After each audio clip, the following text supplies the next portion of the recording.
Bienvenidos, caminantes del otro camino. Bienvenidos a un nuevo videoprograma en vivo y en directo en tupropiocamino.org. Noche de gala, noche especial. Como ya estarán viendo, hoy tenemos dos soles, dos astros que nos acompañan, que son grandes amigos de la casa, ya está de más está decirlo. Es el David potenciado, me refiero a David Parceriza y David Cangá. ¿Cómo están, mis amigos? Buenas noches a los dos. Hola, buenas noches. Hola, aquí hola, estamos. Hola, Cristian. Muchas gracias por acompañarnos en esta tertulia, esta madrugada, por ejemplo, para el amigo Parceriza.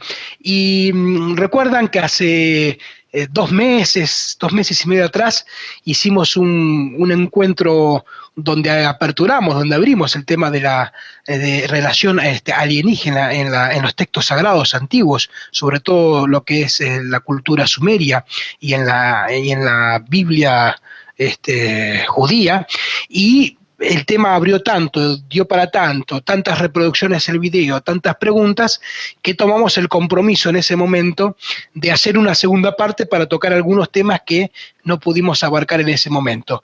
Y lo prometido es para ser cumplido. Así que hemos aquí otra vez a los tres hablando de este tema, y además ya anticipándonos a lo que se ha transformado esa charla, condimentado obviamente con, por ejemplo, con ya todo el trabajo que habías hecho, David Parceriza, de tu saga de los Anunnakis anterior, ahora potenciada. Contanos de qué se trata un poquito, porque esa además es la apertura del programa. Sí, se trata de hacer una segunda parte para despejar un poco las dudas que han quedado todos los seguidores del anterior, concernientes a Sitchin y a la polémica de que hay demasiados puntos oscuros, demasiadas piezas que faltarían un poco para encajar en este enorme rompecabezas. Entonces, bueno, se trata de eso, de hacer una segunda parte, pero quizás en esta ocasión vamos a hablar casi exclusivamente de la Biblia. Vamos a desgranar todos los aspectos bíblicos y los personajes bíblicos más importantes y resaltables, y de qué forma todos juntos se puede establecer un nexo con los textos sumerio-babilónicos. Entonces, bueno, nos vamos a basar casi en su totalidad en el conocimiento y las obras de David Cangá, que yo, por cierto, he empezado a leerme un primer borrador del libro que en breve se va a publicar, La conspiración del ángel Gabriel, y me parece impresionante todo lo que está sacando David. Y nada, aprovecho para felicitarte y decirte que estás haciendo un trabajo fantástico. Gracias, amigo. Bueno, ya que tanto están hablando del trabajo también en este caso de David Cangá, ¿qué te parece, David, si nos contás un poquito de qué trata el tema? Y además, ya para entrar directamente en tema, que dijimos, hoy vamos a recorrer algo de tecnología alienígena en la Biblia. Es un tema que preparó ahí David Parceriza con algo espectacular que ahora vamos a compartir. La relación de Jesús y los Anunnakis, y el tema abierto que tenía que ver con esto que nombrabas, de toda la relación, por ejemplo, de la conspiración del ángel Gabriel. Pero bueno, David Cangá, contanos un poquito entonces, como para aperturar el tema ya con lo que es tu libro, de qué se está tratando, qué avances tenés, y a partir de ahí empezamos ya a desarrollar el tema. Bien. El principal motivo de este nuevo libro que estoy escribiendo era dejar constancia del cambio que ha sufrido mi punto de vista en relación al anterior libro. El punto neurálgico sería el papel de Jesús. Mientras que en mi anterior obra, Jesús, partiendo de la premisa que todos compartimos, de que, bueno, todos los que estamos aquí, ¿no? De que el Dios de los judíos, el Dios hebreo, conocido como Yahvé o Jehová, era un ser alienígena cuyas actuaciones juzgadas desde el punto de vista de los parámetros humanos eran nocivas, eran negativas. Entonces, partiendo de que este era un ser negativo y de que gran parte de la humanidad actual adora a este ser, como mi libro anterior buscaba dejar en evidencia todas las facetas que me hacían descartar a este ser como Dios, eso me llevó a tener inevitablemente que desentrañar el porqué de su poder. Entonces, Jesús es una parte importante de esa configuración, de ese plano. Ahora, para que sepa la luz. Es que impresionante. Es que es realmente impresionante. Hablar de esto, aparte, bueno, el amigo Cangá ha estado esta semana participando en algunas conferencias en radio y también ha tenido, o sea, yo creo que vas a tener que hacer una limpia, mi amigo Cangá. No le presten atención, sigo. Entonces, para hablar del Yahvé, del Dios de los hebreos, hay inevitablemente que tocar el punto de Jesús y su rol, qué plano jugaba. Entonces, mientras en mi anterior libro, llamado Desenmascarando a Yahvé, para mí el rol de Jesús era el ser el enviado de un opositor de Yahvé, y por ende Jesús era también opositor de Yahvé. En este nuevo libro tengo un cambio, un giro de 180 grados respecto de esa visión, en donde actualmente considero a Jesús como un aliado de Yahvé, pero eso se dio en un plan muy sutil, en un plan estupendamente armado, y el desentrañar todo el proceso, porque es un largo proceso, el desentrañar todo ese largo proceso que implicó el rol de Jesús como aliado de Yahvé, es lo que pretendo demostrar en el nuevo libro. Básicamente ese es el punto neurálgico.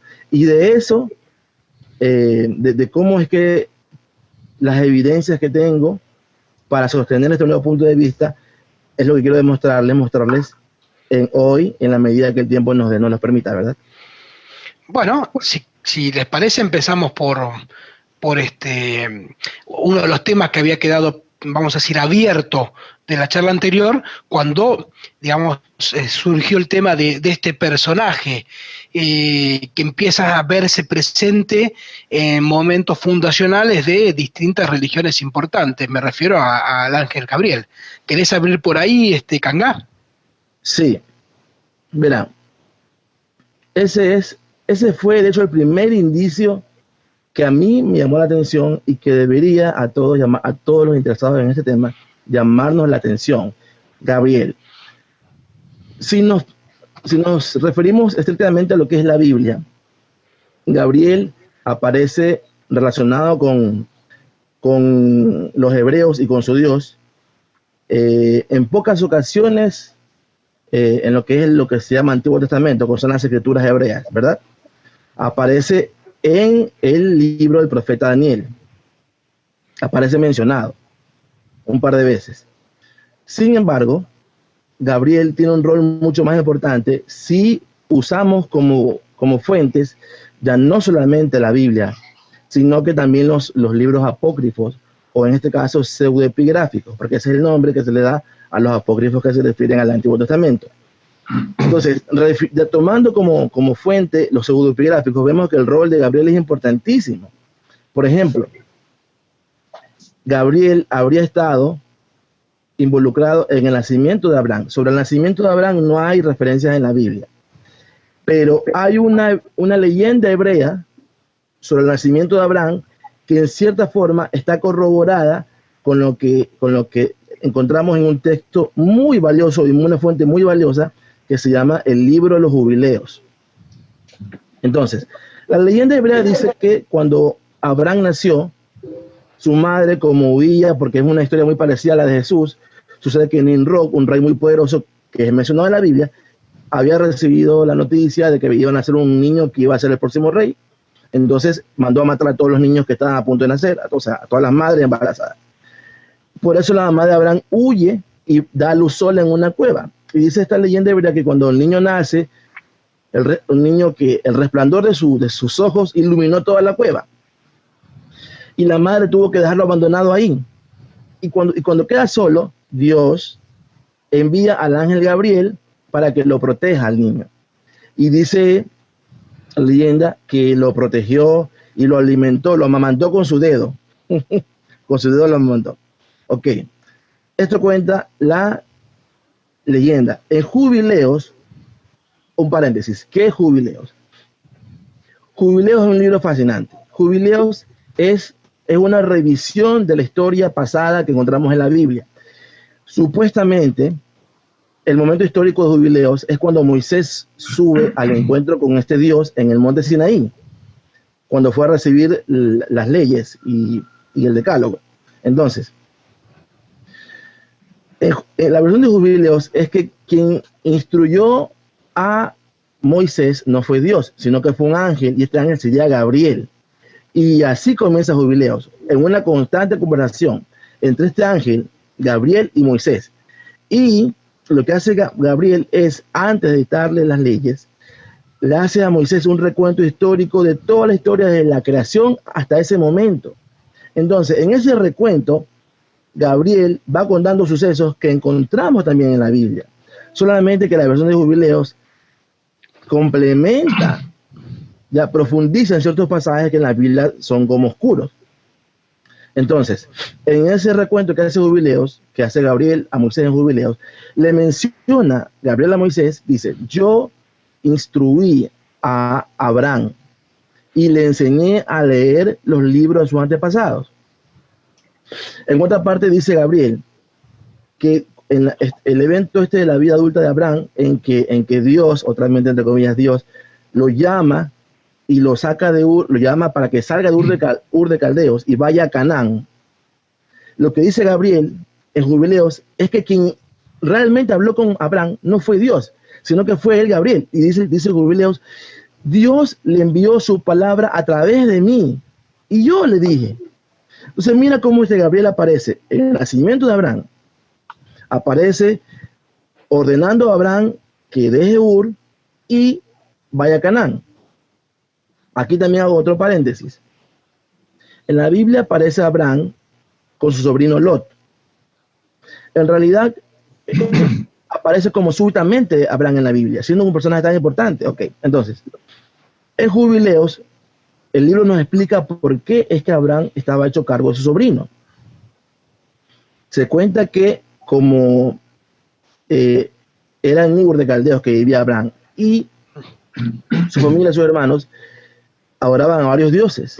Y Abraham, ya empezamos como a intuir que él ya había recibido una especie de contacto que lo hace tomar una actitud diferente a su entorno y adoptar el monoteísmo. Entonces, en un acto prácticamente de extremismo religioso, se cuenta, narra Jubileos, que Abraham fue de noche, una noche, aprovechando que todos dormían, y incendió el recinto donde su familia guardaba los ídolos.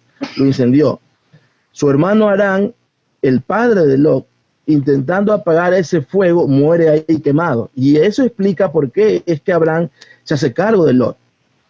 Bueno, retomando la historia, Gabriel aparece en el nacimiento de Abraham, aparece contactando a Abraham para decirle que deje Ur y vaya a Canaán. Luego aparece con Moisés, porque sería Gabriel, según Jubileos, quien en realidad le dicta las leyes.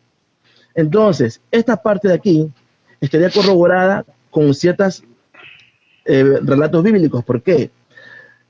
Porque después de Jesús, cuando ya tomaron la posta a sus apóstoles, uno de los argumentos más fuertes de Pablo era que las leyes no las había dictado Dios, sino los ángeles. Y eso, que yo lo critiqué duramente en mi libro, corroboraría la versión de Jubileos, de que quien en realidad le dictó las leyes a Moisés fue Gabriel. Okay. Entonces, Gabriel aparece con Abraham en su nacimiento y instruyéndolo y dándole la orden de que vaya de Ur a Canaán. Luego aparece con Moisés dictándole las leyes. Luego aparecería con Jesús. Bueno, luego aparece mencionado en el libro del profeta Daniel. Luego aparecería en la época de Jesús, anunciando el nacimiento de Jesús, y antes el nacimiento de Juan Bautista. Ok, una cosita, David de Cangá, para aprovechar para, además de hacer una pregunta a Parcerisa, tomarlo un comentario que nos están haciendo a la gente que nos acompaña, que nos envía saludos, preguntas que vamos a ir recorriendo a través del programa. Pero hay una pregunta muy particular que nos hacen, que tiene que ver con este tema de los ángeles, pero no con cualquier ángel, sino con el primer ángel. que es Lucifer, que nos están preguntando de alguna manera, esto nos lo preguntan desde México, ¿qué relación tiene Lucifer en todo esto?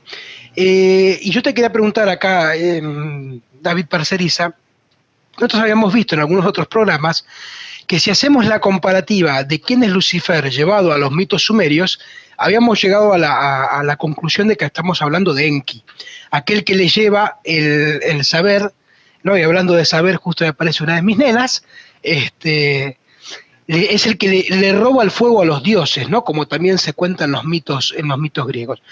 ¿Vos cómo ves, Parcerisa, esta relación que justamente nos cuenta Kangá, en donde nos habla de que hasta cierto punto son los ángeles, esos aparte mensajeros, ¿no? Esos intermediarios entre Dios y el hombre, quienes están puestos más en la revuelta? Porque hasta uno se podía preguntar, si los ángeles son los que se comunican con los hombres, ¿será verdad que es palabra de Dios o será un invento de ellos? ¿Qué tienes para decirnos vos, Parcerisa, al respecto, aparte comparado con esto que hablamos de Enki?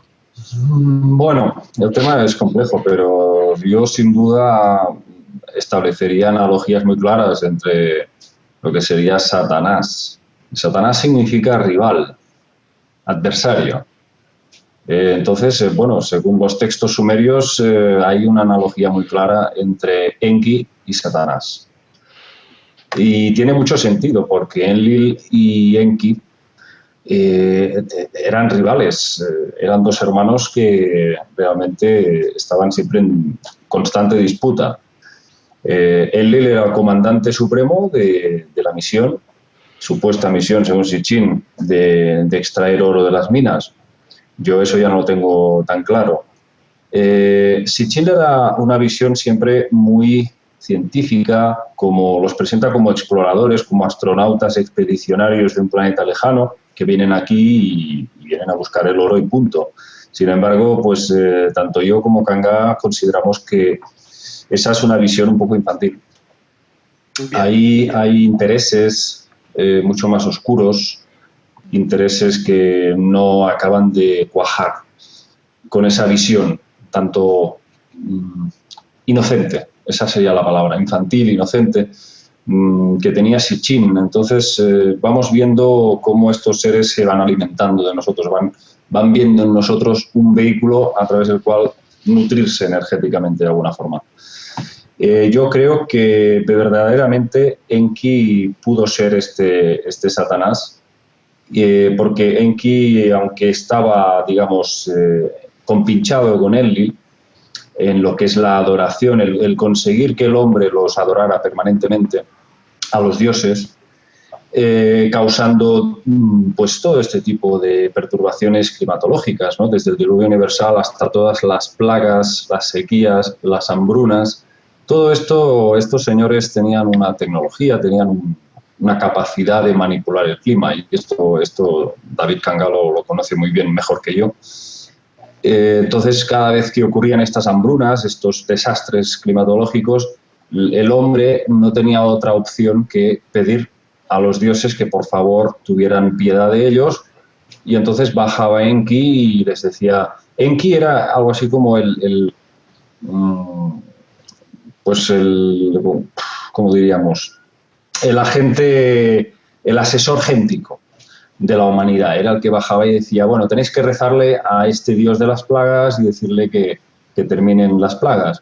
O el dios de las lluvias que por favor haga que vuelva a llover.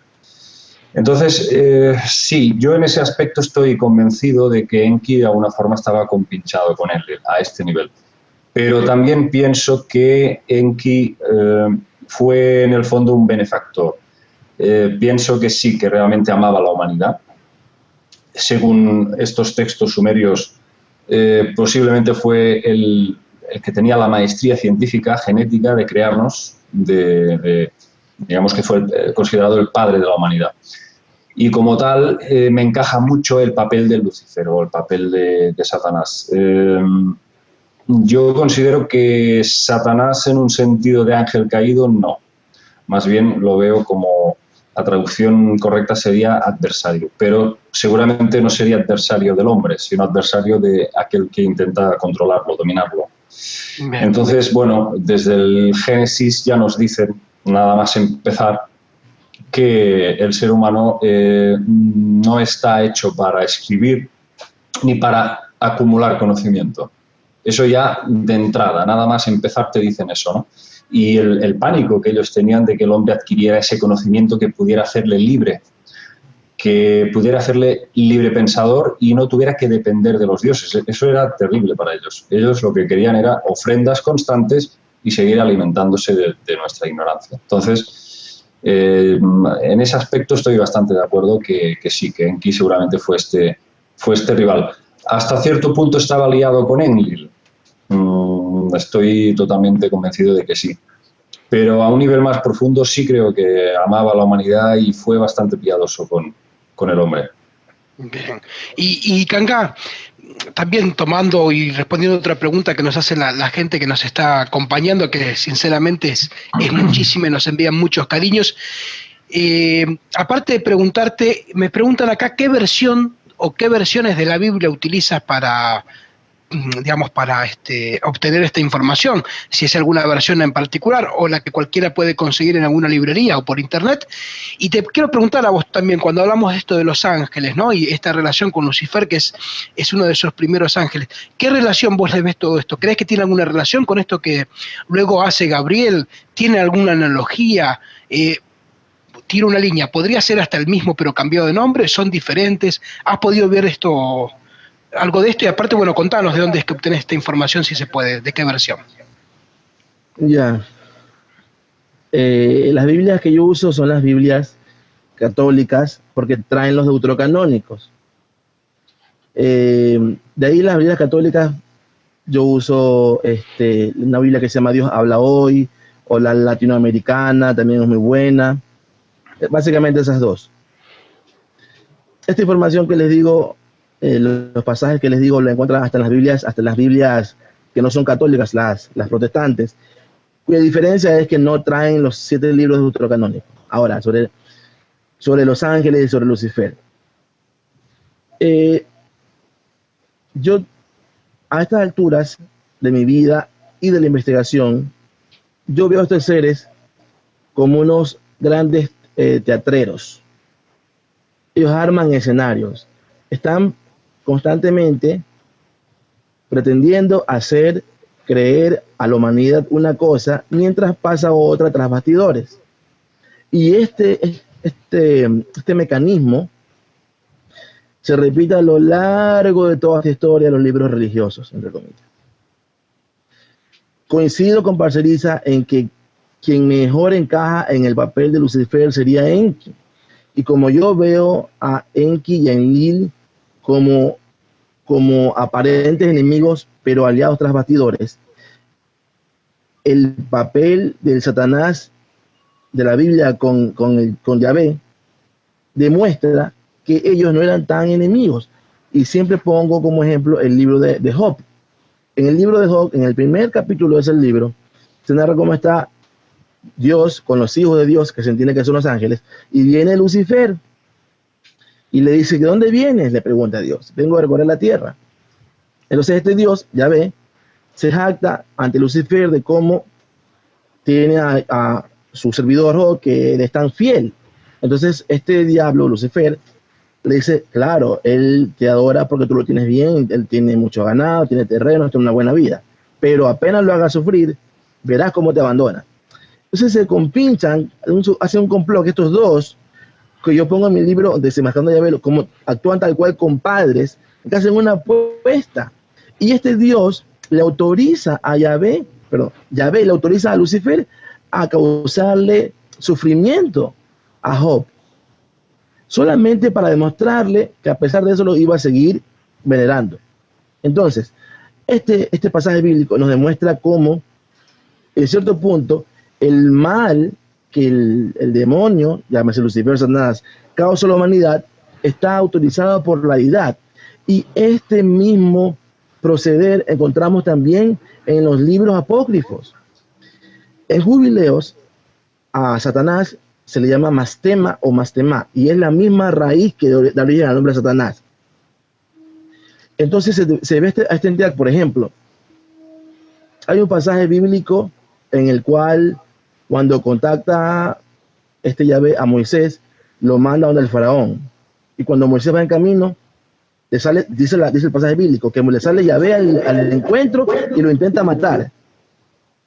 Y que tuvo que venir la esposa de Moisés, cortar el prepucio de Moisés, y así, con eso, se calmó Yahvé y no lo mató. Es un pasaje súper oscuro. Así dice, que el mismo Yahvé que manda a Moisés, luego se le interpone y lo intenta matar. Este mismo pasaje está contado en Jubileos. ¿Y qué pasó ahí?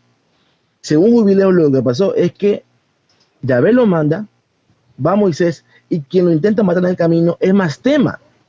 Y quien lo rescata es Gabriel. Y por eso cuando le narra esto, Gabriel a Moisés en la cima del Sinaí, le dice, recuerda cuando te salvé de Mastema, que intentó atacarte cuando ibas a hacer. Ok, este Mastema, que aquí aparece como intentando, se lo muestra en esta etapa como aliado de los egipcios, porque después aparece como que los conjuros que hacían los magos del faraón para contrarrestar lo que hacía Moisés, eran en realidad ayudados por Mastema. Entonces a ese Mastema se lo muestra como del lado de los egipcios. Pero mentira, jugaba para los dos bandos. Porque las plagas, la última plaga, la que fue la de matar al primogénito de los egipcios, esa plaga la causó Mastema. Entonces este mismo Dios utilizó esa entidad Mastema para afligir a los egipcios. Este Mastema jugaba a favor y en contra de los intereses hebreos. Porque después, por ejemplo, dice que el Jubileo es fascinante. Dice, a Mastema lo apresamos cuando lo dejamos salir, pero después lo soltamos para que influya en el faraón y los persiga. Así lo narra. Lo soltamos para que ustedes tengan cómo salir, pero después lo soltamos para que los persiga junto con el faraón. Eso dice Gabriel, hablando en nombre de este Dios. Entonces, este Mastema, que juega un papel de a veces aliado, a veces opositor de Yahvé, igual lo vemos en la Biblia. Entonces, esos supuestos aliados para enemigos no son tales.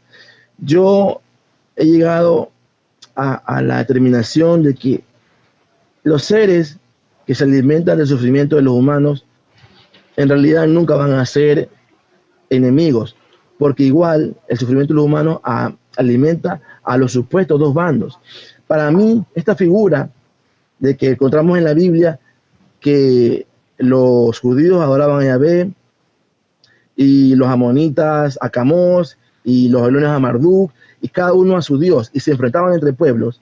David, entonces, esto para ti es como el juego del poli bueno, poli malo. Claro, es un gran teatro. Pensando lo mismo.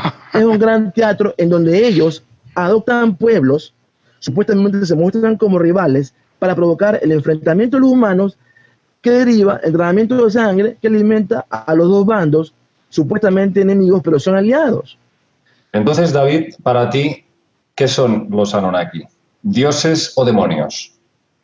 Esto es un tema semántico. Esto es una cuestión de las formas. Lo podemos llamar como los queramos llamar. Desde el parámetro humano, del bien y el mal son enemigos de la humanidad, porque utilizan a la humanidad para sus propios fines.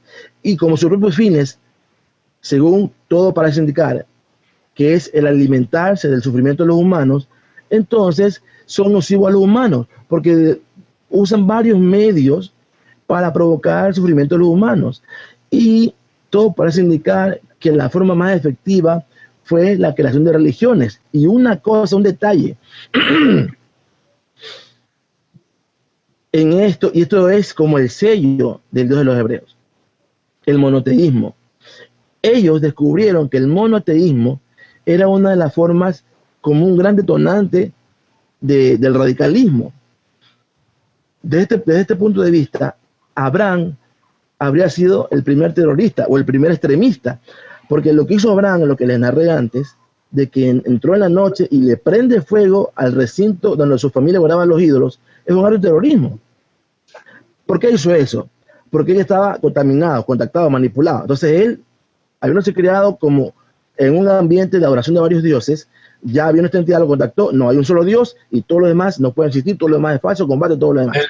El problema, David, es que por mucho que argumentemos y, digamos, denunciemos todos estos hechos, la gente no toma conciencia de la base de todo, que para mí es la clave para entender todo este entramado.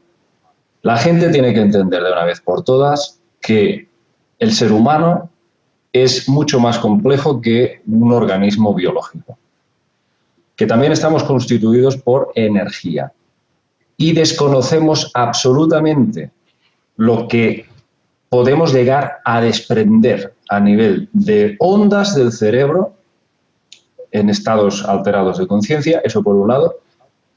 Lo he dicho varias veces, la sangre misma no solamente contiene todas las vitaminas, proteínas, aminoácidos y todo el aporte de oxígeno básico para proveer el cuerpo, sino que también probablemente contiene unas pequeñas perlas de energía que estos seres pueden proveerse. Y sobre todo la energía emocional, la energía que podríamos llamar o denominar del alma, el aura. Se puede tener muchos nombres, pero la gente tiene que entender que desde un punto de vista científico no es nada descabellado el hecho de que nosotros, desde luego, no somos el último eslabón en la cadena alimenticia. Hay otros seres que se alimentan de nosotros y solamente a través de esta, por ahora, hipótesis, vamos a dejarlo así, para mí no es una hipótesis, es un hecho, pero digamos que a partir de esta hipótesis yo creo que la gente va a empezar a darse cuenta de todo este teatro, toda esta locura de mundo que vivimos, que la historia está escrita en sangre y que, por favor, empecemos a abrir un poco las mentes y a darnos cuenta de que todo esto pues es una gran locura y que está todo dirigido por las mismas entidades desde el principio de los tiempos hasta hoy. Porque nosotros tenemos un concepto de, vale, nacemos, nos desarrollamos y morimos. Pues mira, resulta que estamos hablando de unos seres que siguen en pie después de miles y miles y miles y miles de años.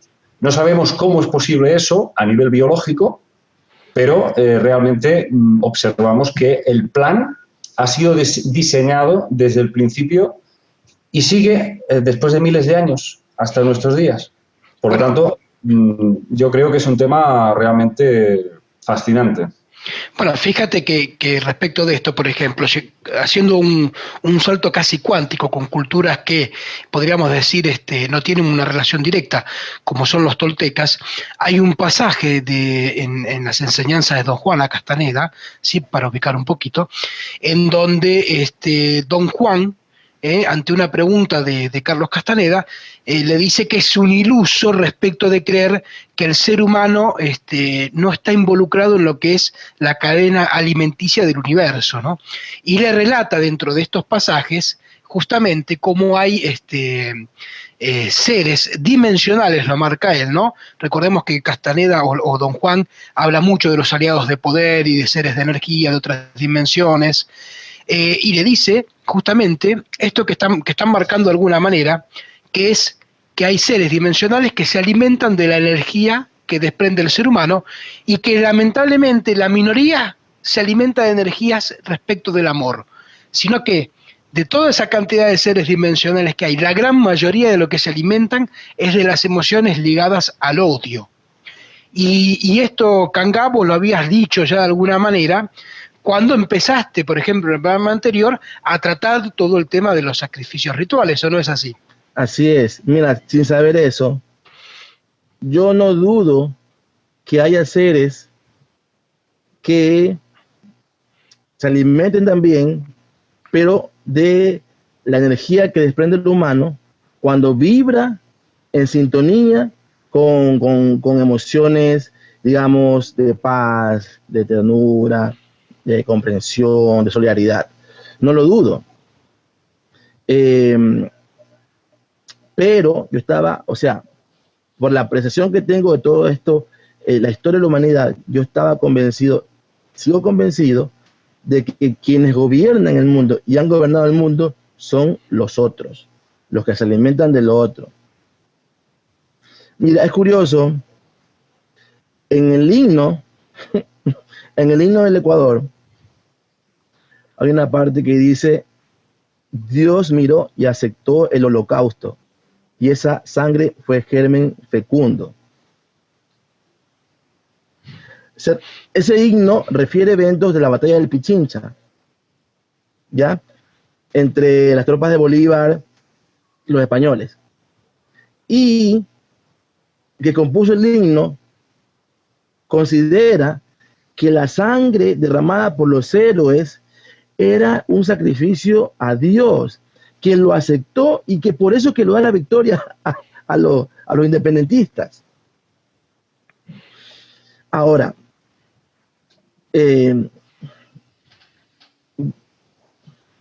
todo esto, digamos, quiero contextualizar en algo. Como nosotros, en mi caso, hablamos de hechos del pasado que no atestiguamos, nos quedan evidencias, varias evidencias, textos antiguos, versiones, leyendas. Entonces, el primer paso es validar evidencia. ¿Cuál de todas las fuentes disponibles es la que vamos a utilizar? Pero en mi caso, lo que yo hago, la técnica que yo he desarrollado, para validar, o sea, para catalogar una evidencia de válida, tiene que ser la evidencia o la fuente que mejor explique eventos incontrovertibles. Esa fuente, la que mejor explique los sucesos que son innegables, son las que para mí nos van a acercar más a la realidad. Ejemplo, supongamos que pasa 1000 años, hay un cataclismo mundial, que se pierde la información, que se pierden las bibliotecas, toda la computación y la humanidad como que tiene que renacer. Es mi sobrina la que está aquí. ¿Qué pasa, Johnny? Bueno, mientras acá David está arreglando una cuestión. Esto lo que demuestra que es un programa en vivo e indirecto, sí, ¿no? Sí, sí. Que es parte de la gracia de hacer este encuentro, en donde además de lo que tenemos para contar, está también lo que tenemos para escuchar de la gente que nos hace distintas preguntas y que vamos respondiendo en la medida que el tema se acerca a eso que nos están preguntando, digamos, ¿no? Acá sí. Está más que claro, digamos. Ya, continúo. Entonces, en este ejemplo que les planteaba, pasan 1000 años, se pierde mucha información y la humanidad de 1000 años después, hay cosas actuales y del pasado reciente que no las tiene muy claras. Y esa humanidad de 1000 años después ha llegado al convencimiento de que existió un evento que se llamó la Segunda Guerra Mundial. Pero no tiene claro los motivos, no tiene claro el contexto histórico, lo que desembocó eso. Y se encuentra con fuentes, con un grupo de fuentes que narra que en esa época todo era paz y armonía, que entre las naciones no había ninguna distinción, que había igualdad, respeto mutuo, y todos los países y todos los presidentes tenían relaciones excelentes con los otros presidentes. Y encuentran otro grupo de fuentes que narran de conspiraciones, de que en Alemania subió un tal Hitler, que conspiró, que planeaba conquistar el mundo y que lo declaró. Entonces, los investigadores de esa época van a encontrarse con el dilema de, a ver, ¿qué fuente nos acerca más a la realidad de que hubo una guerra en esa época? Esta fuente, la fuente A, que dice que todo era paz y armonía, o la fuente B, que explica que había todo un caldo de cultivo en que un país invadió otro país como la excusa para conquistar el mundo. ¿Cuál es la fuente que nos acerca más a ese contexto de guerra? Evidentemente la fuente B, porque si hubiera sido paz y armonía, no hubiera habido la guerra. Entonces, usando ese razonamiento, es como yo he llegado a tener aprecio por ciertas fuentes. Usando ese razonamiento, es como estoy convencidísimo, ojo, el énfasis que hago, de que Jesús era parte del complot y que Jesús fue la carta bajo la manga de este Dios que en un tiempo se llamó Enlil, que después se llamó él como Dios cananeo, que después se llamó Yahvé como Dios hebreo y que después se llamó Alá como Dios del Islam. Bien, pero David, antes de pasar, porque ya estamos casi entrando entonces a la relación que vos has descubierto, que estás poniendo en juego y aparte que estás escribiendo, de Jesús en todo esto, ¿no? Pero yo antes de llegar a ese tema, quiero hacer una pregunta para Parcerisa, porque, a ver, está claro que, como veíamos en juego, casi hay una incitación en ese juego de el bueno y el malo, ¿no? Como lo veíamos antes, para que el ser humano, vamos a decir, exude esa energía que alimenta a estos dioses. Vamos a decirlo de esa manera. Ahora, David, vos lo que habías visto, David Parcerisa me refiero, es que hay tecnología de alguna manera que acompaña este proceso. O sea, no es solamente que eso se hace a través de sacrificios rituales, sino que además hay como todo, digamos, un manual técnico dentro de la Biblia, que podríamos decir, con distintos aparatos que de alguna manera potencian esta situación. Vos sé que has investigado de uno en particular que aparte es casi icónico y es uno de los más místicos y misteriosos, y si no me equivoco, respecto del arca. Sí. ¿Es así, David? Sí, el arca de la alianza. Y luego, bueno, si acaso cuando yo termine de dar un poco una pequeña exposición sobre algunas impresiones sobre este objeto sagrado, me gustaría que David Kanga también nos explique algunos otros objetos que hay por ahí, bastante interesantes en la Biblia. Pero bueno, el arca en sí, pues vamos a dar unas cuantas pinceladas. El arca en sí estaba hecha de madera de acacia negra, pero tanto por dentro como por fuera estaba revestida de oro puro.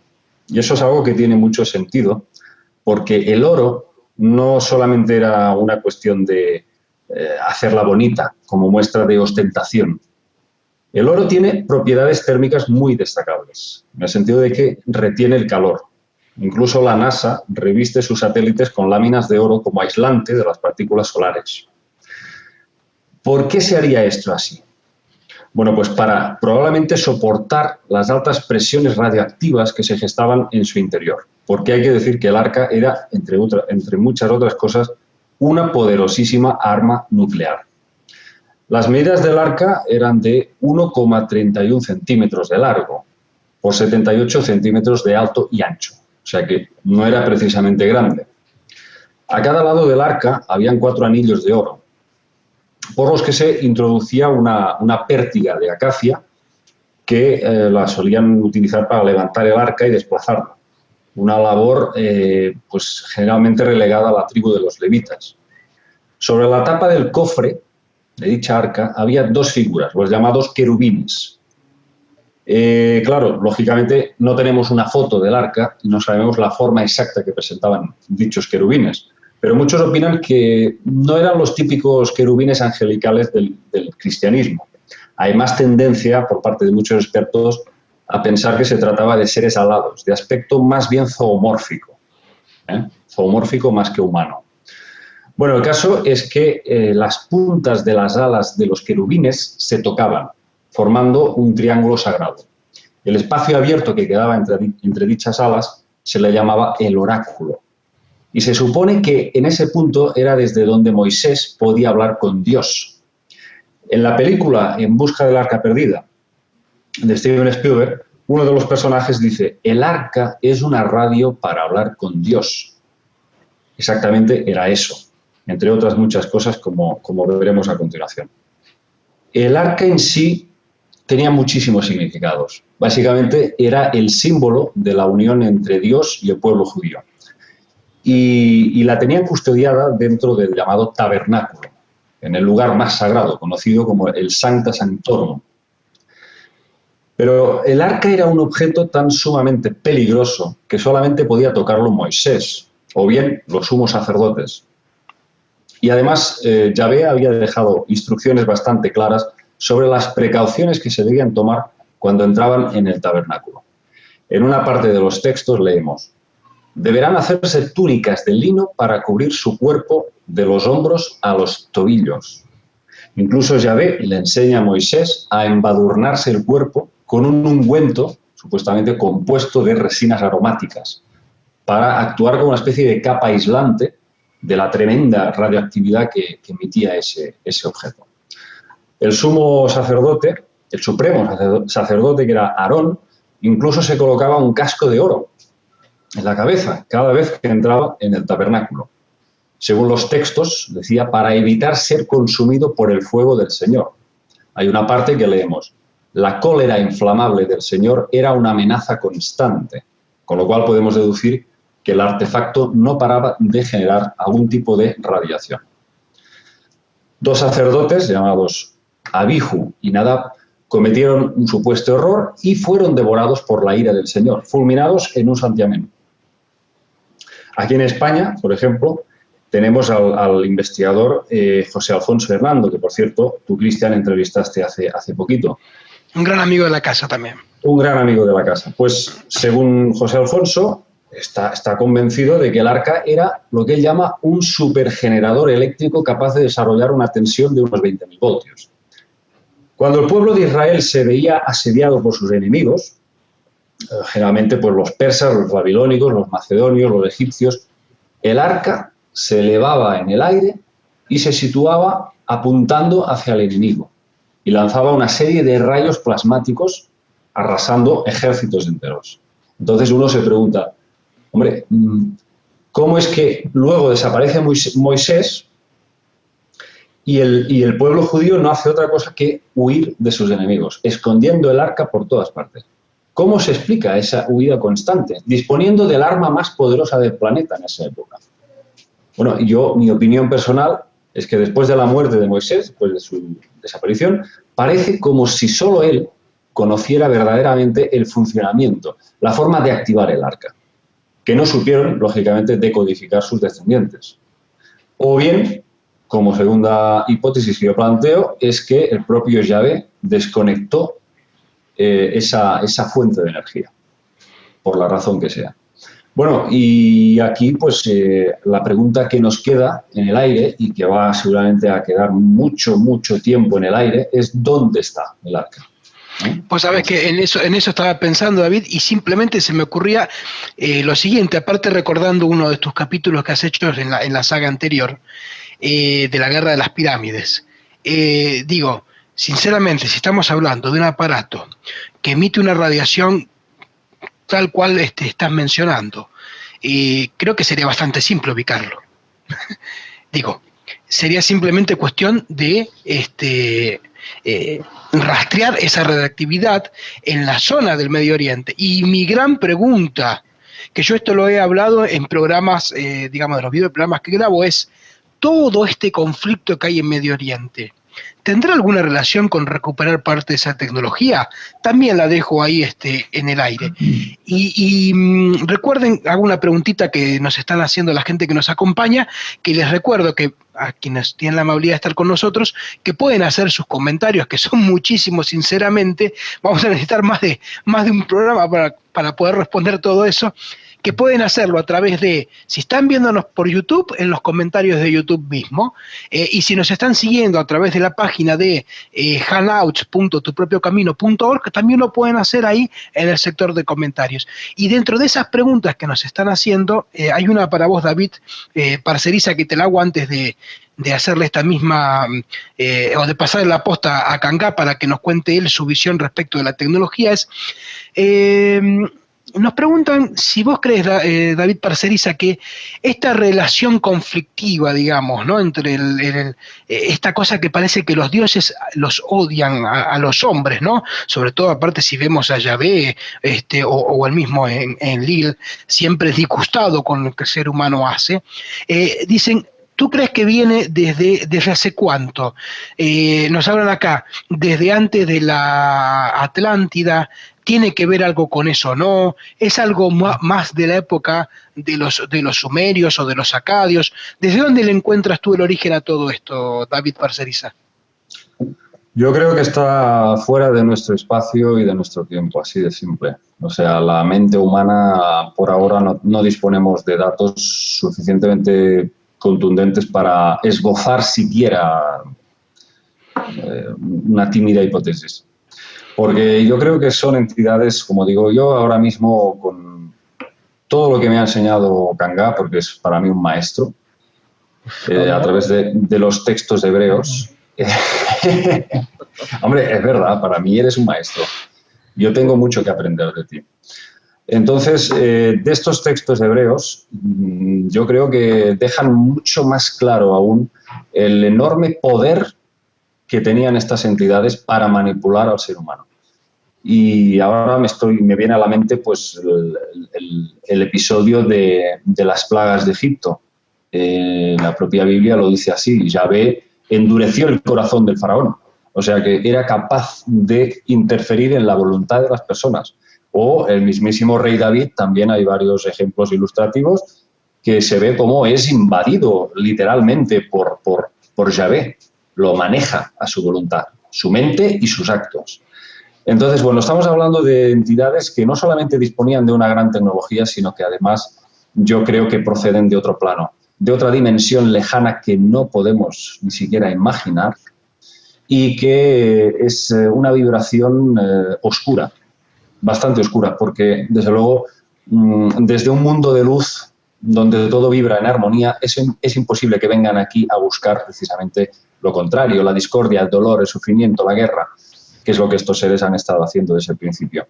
Entonces no se me ocurre otra cosa que pensar que puedan proceder de una hipotética cuarta dimensión inferior, no una cuarta dimensión en la escalera evolutiva hacia la luz. Sí, regresiva, digamos. Hacia la oscuridad. Yo, sinceramente, creo que han estado aquí desde siempre. Y a no ser que nosotros, el conjunto de la humanidad, nos unamos de alguna forma a través de un acto, que lo hagamos todos a la vez, o a nivel mental, o de una visualización global, seamos capaces de vibrar en armonía verdaderamente, yo creo que eso van a tener que retirar el chiringuito y van a tener que marcharse hacia otro lugar, porque ellos se valen de nuestro miedo. El miedo es el elemento clave por donde ellos penetran en esta dimensión nuestra, en esta tercera dimensión. Es, digamos, el miedo es lo que rasga el velo y se abre una ventana hacia nuestro mundo. Bien, bueno, bastante claro el mensaje, David, te lo agradezco. Y Kangá, ahora sí ya te tiro la pelota. Cuando hablamos de la tecnología, vos obviamente que en toda la investigación que estás haciendo debes haberte cruzado con distintos pasajes bíblicos que muestran algo que no encaja en el tiempo y en el espacio, digamos, de ese momento, como es, por ejemplo, una descripción como la del arca. ¿Qué otra cuestión has encontrado o te has cruzado o te ha llamado la atención o algo mismo que quieras agregar de lo del arca? Coincido con mi tocayo Parcerisa en que la descripción del arca que encontramos en la Biblia irremediablemente nos hace pensar en un artefacto tecnológico sobre la radiación. A ver, tú mencionabas, Parcerisa, a la muerte de Nadab y Abiú. Esos eran los hijos de Aarón. Supuestamente murieron porque al hacer un sacrificio voluntario a esta entidad, usaron una leña inadecuada, no apropiada. El incienso, creo que se equivocaron con el incienso también. Sí, un elemento que no, por eso murieron. Confundí los nombres, debí de confundir los nombres. No, eran esos dos, eran los hijos de Aarón. Ahora, esta arca, si bien pareciera que todo el conjunto, porque aparte era todo un equipamiento que tenían que tener los sacerdotes, ¿no? Eran unas hombreras, unas pecheras, el efod. Pareciera todo un equipo de telecomunicaciones, pero no era esa de haber sido una forma de comunicarse con la entidad, no era la única, porque al arca solamente se podían acercar los levitas y el sumo sacerdote. Pero esta entidad, a lo largo de la historia, se comunica con muchas personas que no son sacerdotes ni levitas, y sin arca de por medio. Ahora, el arca, por ejemplo, fue robada más de una vez. Fue robada, por ejemplo, por los filisteos. Y cuando la tomaron, no les pasó nada. Sin embargo, cuando David la rescató, hay un pasaje, cuando David la rescató, bueno, no es que la rescató, sino que cuando estuvo el arca donde los filisteos empezaron a sufrir de plagas y decidieron devolverla voluntariamente y la dejaron ahí. Y cuando iba a rescatarla, la llevaban, dice que en unos bueyes. En una parte del camino, por una irregularidad del camino, el arca como que se iba a caer, una persona, un ayudante, la va a intentar coger y por tocarla se murió en el acto. Uza, ¿no? Sí, exactamente. Entonces, uno puede pensar, caramba, tiene reactividad, pero no, porque no es que por tocarla ahí, porque los filisteos la tocaron y no les pasó nada. Entonces, no sé, era como que, como tú bien decías, como que estuviera a veces activada y desactivada respecto del arca. Ahora, respecto de estas entidades, ¿de cuándo nos odian? Es una buena pregunta.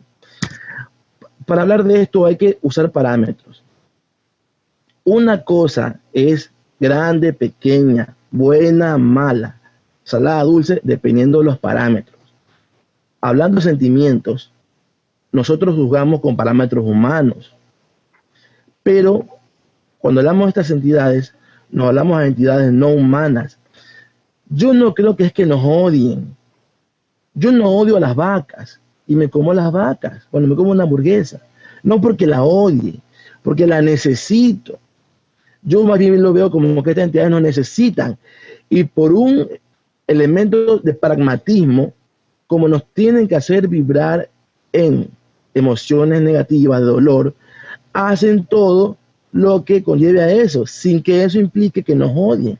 A mí me cuesta creer que estas entidades nos odien. No creo que sea por un tema de odio, de que yo inclusive en mi libro Desenmascarando a Yahvé comparo a Yahvé con un psicópata y le hago un test psicológico. Pero no creo que sea por eso. No, creo que para mí tiene, como racionalista que soy, tiene más sentido lo otro, que nos necesite en ese estado y hace todo para llevarnos a ese estado. Ahora, mencionabas Atlántida, mira. Todo esto, y lo conversaba hace un par de días con una persona que me escribía un mensaje privado. Estamos tan en pañales en la investigación, así en pañales, que mire, pongan atención en esto. Cuando hablamos de los Anunnakis narrados en las tablillas mesopotámicas, estamos hablando de sucesos que no van más allá de unos 450.000 años, ¿verdad? En esto yo le doy la derecha a Sitchin, que he quedado a esta fecha, y en ese punto no le discuto, porque él es una autoridad en eso. Ok. Sin embargo, hay evidencia de seres humanos cohabitando con los dinosaurios hace casi 65 millones de años. Las piedras de Ica, ¿te refieres? Más que las piedras de Ica. Hay huellas en Estados Unidos, hay parte que hay huellas de dinosaurios y huellas de humanos. Sí, es lo que es conocido como los OPARTs, ¿no? Los objetos fuera de tiempo. Exactamente. Entonces, obviamente que esto, hablar de Anunnakis, no explica toda la fenomenología que hay detrás de esto. A mí se me ocurre, como tengo un libro que dice el Popol Vuh, que se habla de varias creaciones. Sí, ¿verdad? Nosotros seríamos los hombres de maíz, ¿no? Sí, algo así. Entonces, pero solamente para graficar cómo, enfocándonos en este tema, hay muchas cosas que no se pueden explicar con esto. Bien, ahora, retomando el caso de Yahvé, está la manipulación de esta entidad que, por ejemplo, los que estén en vivo y tengan a la mano una Biblia o puedan consultar una por internet, vayan al libro segundo de los Reyes, en el capítulo 18. Este extracto se refiere a la época en que un rey asirio llamado Sennacherib estaba asediando al reino de Judá. Entonces, el rey que estaba en ese momento reinando era Ezequías. Ya, por más que Ezequías le pagaba tributos, Ezequías, rey hebreo, le pagaba tributos a Sennacherib, rey asirio, igual Sennacherib había decidido invadirlos. Sennacherib le manda un emisario a Ezequías para decirle: no pierdas el tiempo buscando aliados, nada te va a servir de lo que te va a pasar. Y le dice: ni siquiera recurras a tu Dios, Yahvé, porque Yahvé se me apareció anoche y él me ha ordenado que te invada. Y esta parte la quiero leer. Dice, 2 de Reyes 18:25. Y ahora, ¿acaso he subido contra este lugar para destruirlo, sin que haya intervenido Yahvé? Yahvé me ha dicho, sube contra esa tierra y destrúyela. Yahvé, Dios hebreo. Creo que tienes un fantasma a tus espaldas. Sí, es Giovanni. Giovanni, por favor, estoy... Ya, Bueno. cógela y sigue. Ya, bueno. Adelante. Vuelvo a decir, esto demuestra... Bueno, pero esto es la diferencia entre hacer un programa... Pero a mí no me puede pasar eso porque yo no tengo hijos. O sea que si vemos a alguien atrás tuyo... Era un fantasma. Corre. Corro. Ya, entonces, bueno, para no despistarnos. Entonces, esta es solamente una de una serie de sucesos en la que indudablemente, si nos apegamos al texto bíblico, es el mismo Yahvé quien provoca el mal de su pueblo. Entonces, yo, a través del análisis de esos casos, ¿a qué conclusión he llegado? A que él estaba adoctrinando a su pueblo en la costumbre de estar siempre anhelando ser rescatado por salvadores. He logrado determinar una especie de patrón que se inicia desde el mismo asentamiento de los hebreos en Canaán. Un repaso histórico rapidito. Yahvé rescata a su pueblo de Egipto, los lleva por el desierto 40 años. Todos los conflictos que tuvieron durante esa época los ganaron. Ya, pero apenas llegan a Canaán, ya no con Moisés, sino con Josué, porque Moisés murió en el camino y queda a cargo Josué.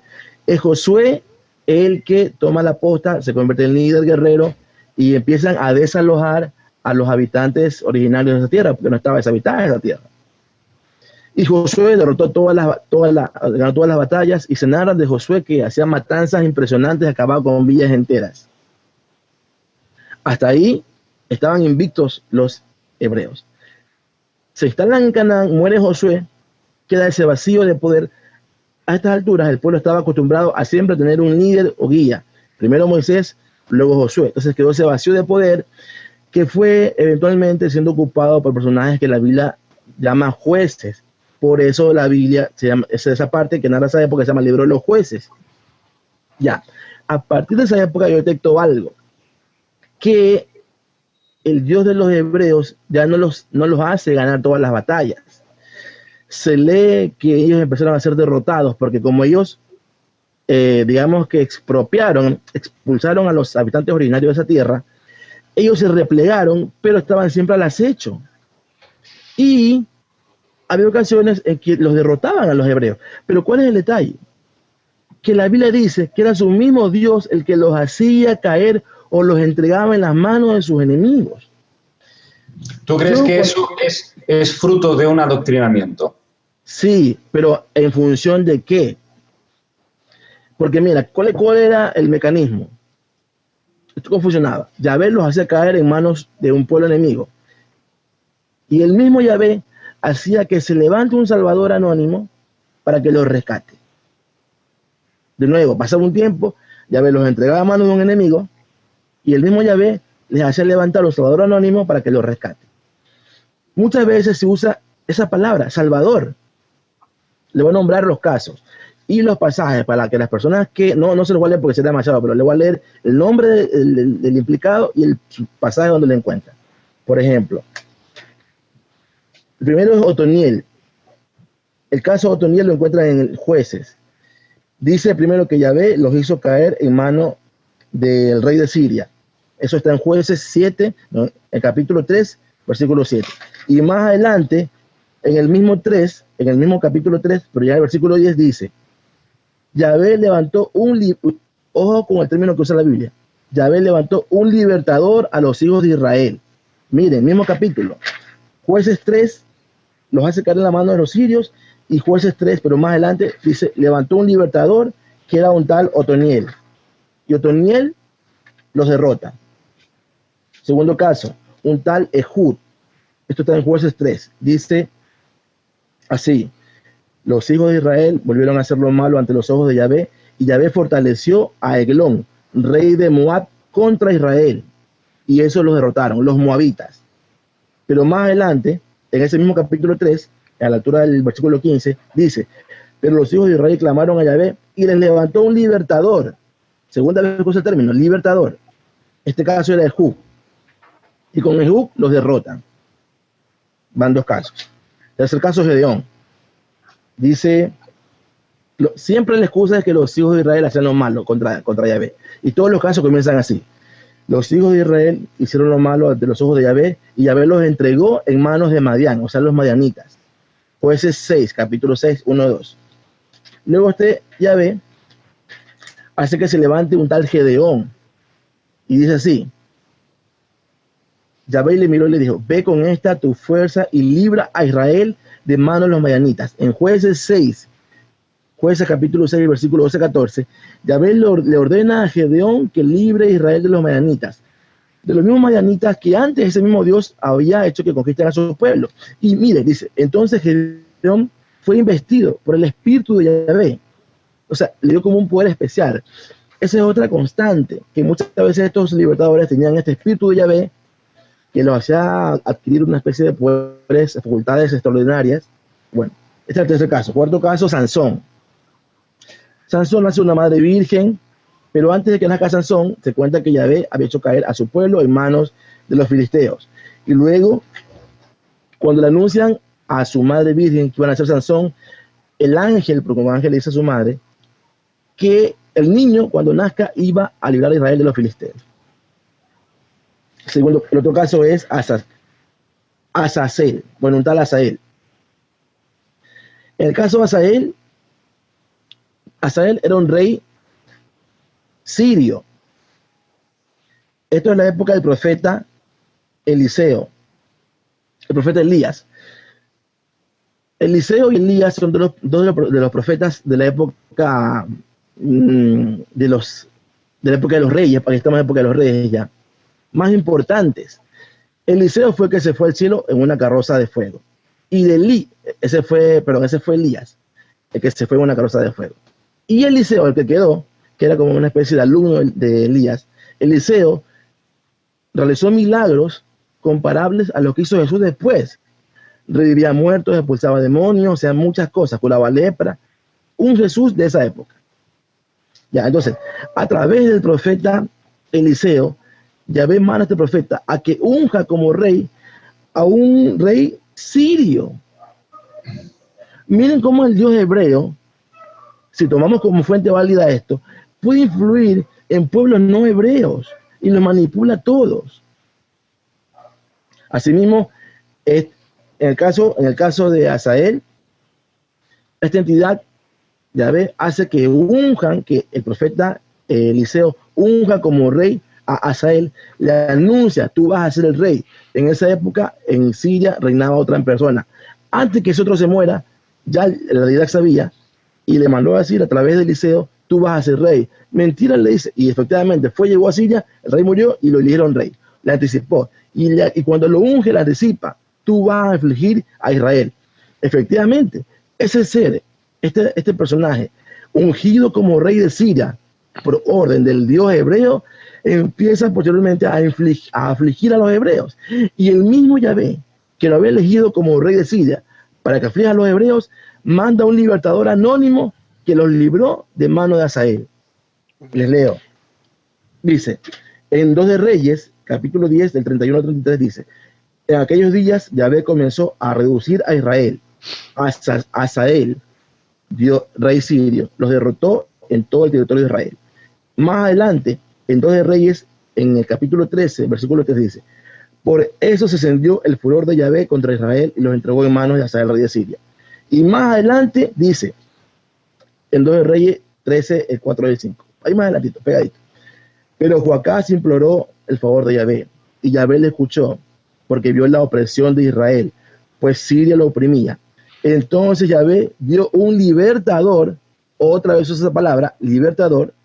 Entonces Yahvé dio un libertador a Israel y salieron de los dominios de los sirios.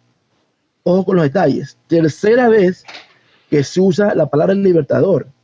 2 ocasiones en la época de los jueces, acá estamos en la época de los reyes. Bien. Y así seguimos, y luego viene el caso que les conté, el caso que ya les leí del rey asirio Senaquerib.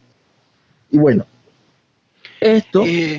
David, perdón, porque ya casi estamos desembocando, justo que estás hablando de libertadores, ya estamos casi a la puerta de desembocar a lo que es la relación de Jesús con todo esto, digamos. Ahora, el tema es el siguiente. Ya estamos en hora respecto de lo que planteamos en el programa y tanto para la gente, que miren, les puedo asegurar que es impresionante la cantidad de preguntas que tengo aquí en el chat, que algunas las hemos ido respondiendo, aunque ni siquiera las hemos mencionado, ¿no? Por ejemplo, alguien nos pregunta, bueno, ¿y cómo nos libramos de estas entidades? Ya David Parcerisa lo explicaba un poquito y vos también, ¿no? Respecto de que acá es un tema de vibración. Obviamente que si estas entidades se alimentan del odio, bueno, pues entonces hay que quitarles el alimento y vibrar en la frecuencia del amor. También nos preguntan respecto de la mesa del rey Salomón, como otro aparato tecnológico que, ¿no? Como una supercomputadora prácticamente. Bueno, está claro que hay muchos temas. Está claro también que ya estamos en horario. Yo tengo que decirles algo. Y es que no hay 2 sin 3. Sinceramente tengo que decirles eso. Ustedes están próximos ya, y David Parcerisa, como hemos visto en su tráiler, en octubre lanza esta nueva saga. Les propongo lo siguiente, Davides, y aguardo su confirmación o no. Que cuando esté pronta a salir la saga, tengamos un nuevo encuentro en donde ustedes tengan la amabilidad, y voy a decirlo así, ojalá la exclusiva, de presentar la saga aquí en Tu Propio Camino, también en vivo y en directo, y que ese programa lo dediquemos exclusivamente a la relación de Jesús y esta cuestión. Porque si lo ponemos a hablar ahora, van a ser, para David realmente va a estar desayunando. Las 4 de la mañana. Las 4, y es porque aparte es un tema, vos fíjate, todo lo que hemos hablado, que en realidad son cosas que nos han quedado en el tintero del programa anterior, tan solo para allanar el terreno, para entender cuál es la relación de Jesús en todo esto. O sea, está claro que es un tema que da y para mucho.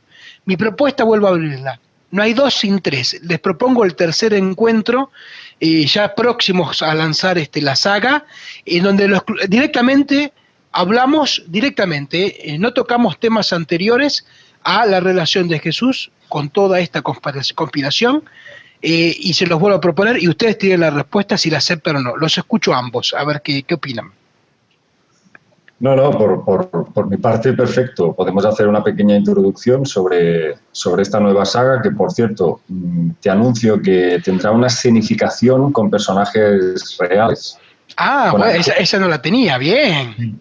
Voy a ver si puedo, voy a intentarlo, porque todo eso implica vestuario, bien, básicamente, y luego actores que estén dispuestos a interpretar los papeles de estos personajes bíblicos.